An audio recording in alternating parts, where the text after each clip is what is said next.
Assalamu alaikum. My name is Sayyid Waji and this video is about product sourcing.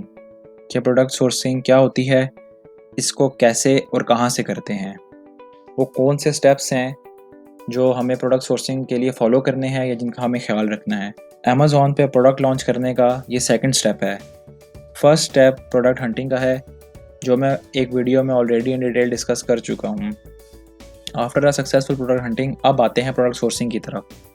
Sourcing कौन से platform से करनी चाहिए? सबसे ज़्यादा यूज़ होने वाला प्लेटफॉर्म सोर्सिंग के लिए alibaba.com है। तो सबसे पहले हमें अलीबाबा पे अपना अकाउंट क्रिएट करना है, जो कि बहुत इजी है। आप अपने फेसबुक के अकाउंट से भी इसको कनेक्ट कर सकते हैं या आपकी अपनी जीमेल की आईडी से भी इसको कनेक्ट कर सकते हैं। फिर आपकी जो भी प्रोडक्ट हंटिंग की कैटेगरी है, जो आपने प्रोडक्ट सोर्स करनी है, वो सर्च करते हैं। आपके सामने डिफरेंट सप्लायर्स आ जाएंगे। अब सप्लायर्स को किन बेसिस पे सिलेक्ट करना है, इस क्राइटेरिया पे बात करते हैं। सारे सप्लायर्स मैन्युफैक्चरर्स नहीं होते, कुछ उनमें से थर्ड पार्टी सप्लायर्स या जिन्हें डिस्ट्रीब्यूटर्स कहते हैं वो भी होते हैं, जो आपको कोटेशन दे के आपसे आपका ऑर्डर लेते हैं, मैन्युफैक्चर से मैन्युफैक्चर करवा के आपका ऑर्डर डिलीवर करते हैं और जो कॉस्ट का डिफरेंस आता है वो उनका प्रॉफिट होता है। तो आपने इस बात का ख्याल रखना है। तो सबसे पहले तो हमें इस बात का ख्याल रखना है कि हमने वेरीफाइड सप्लायर्स के ऑप्शन को चूज़ करना है। फिर आते हैं ट्रेड एश्योरेंस के ऑप्शन पे। ट्रेड एश्योरेंस क्या है? ट्रेड एश्योरेंस में अलीबाबा की इन्वॉल्वमेंट होती है। आप पेमेंट सप्लायर को डायरेक्ट नहीं करते, पेमेंट अलीबाबा को करते हैं। जब आपका सप्लायर आपको इन्वेंट्री सेंड करता है और वो आपके कॉन्ट्रैक्ट के मुताबिक होती है, जो टर्म्स एंड कंडीशंस आपने डिसाइड की होती हैं, आपकी रिक्वायरमेंट्स को फुलफिल करती हैं, तो फिर अलीबाबा आपकी पेमेंट को उन सप्लायर तक रिलीज़ करता है। आपने एटलीस्ट 10 सप्लायर्स को कांटेक्ट करना है।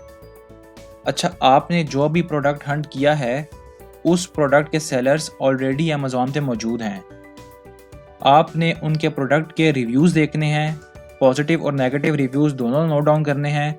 अपने सप्लायर्स को ऑर्डर प्लेस करते वक्त पॉजिटिव पॉइंट्स को फॉलो करने के लिए कहना है, और जो भी नेगेटिव पॉइंट्स या नेगेटिव रिव्यूज़ आपने नोट किए हैं, अब आपने अपने सप्लायर को बताना है कि वो इन पॉइंट से अवॉइड करें। अब मैं आपको साथ साथ अलीबाबा की वेबसाइट भी दिखाता हूँ। ये अलीबाबा की ऑफिशियल वेबसाइट है। आपने जो भी प्रोडक्ट सोर्स करनी है वो आप सर्च टैब में जाके सर्च करेंगे।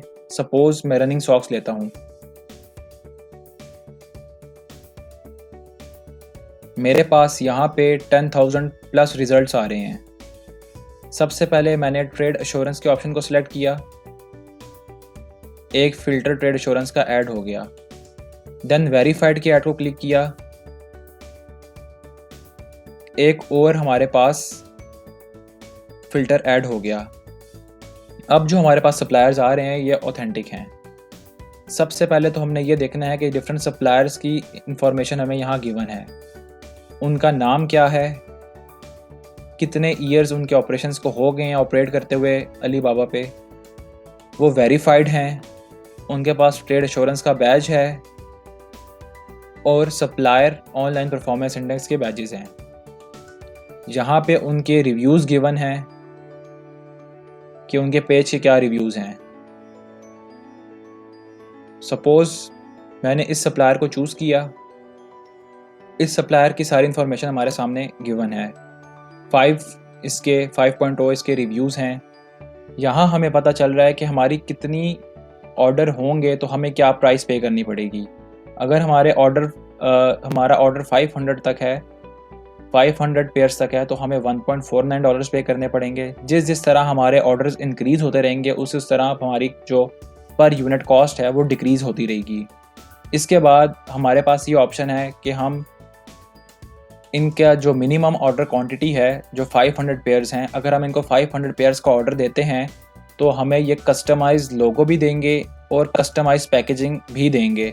कस्टमाइज़ लोगो का मतलब ये है कि हमारा जो भी ब्रांड का लोगो होगा ये वो हमारे प्रोडक्ट के ऊपर प्रिंट करके देंगे, और कस्टमाइज़ पैकेजिंग जैसे हम इसको पैकेजिंग कहेंगे ये सप्लायर हमें उस तरह की पैकेजिंग करके देगा। अगर इस सप्लायर को हमने शॉर्ट लिस्ट करना है तो हमारे पास यहाँ पे कॉन्टैक्ट सप्लायर का ऑप्शन है। हम इसको पे क्लिक करेंगे तो यहाँ पे चैट बॉक्स में हम इससे जाके अपनी सारी डिटेल्स दे के कॉन्टैक्ट कर सकते हैं।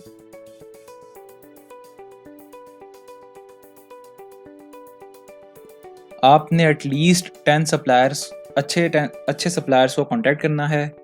उनमें से टॉप 3 सप्लायर्स को शॉर्ट लिस्ट करेंगे, उनसे अपना सैंपल मंगवाना है, सैंपल्स की इंस्पेक्शन करनी है कि वो आपकी रिक्वायरमेंट्स को फुलफ़िल कर रहा है या नहीं।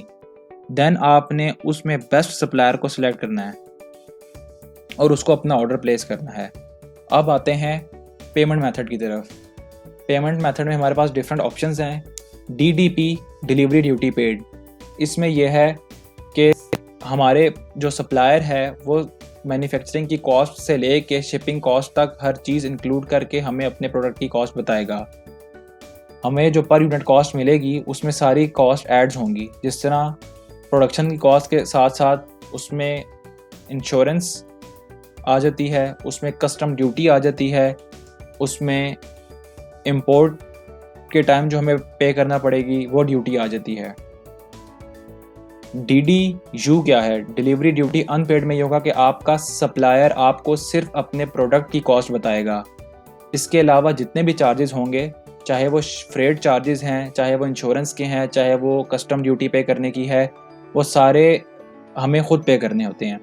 फ्री ऑन बोर्ड में हमारा सप्लायर हमारी इन्वेंट्री को बोर्ड करता है, उसके बाद से जितने भी चार्जेस होते हैं वो हमें ख़ुद पे करने होते हैं।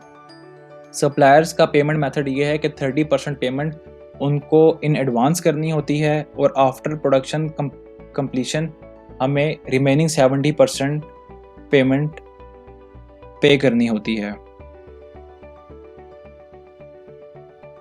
ये थी प्रोडक्ट सोर्सिंग के ऊपर वीडियो। आई होप कि आपको समझ आई होगी। Thank you and best of luck for your product sourcing.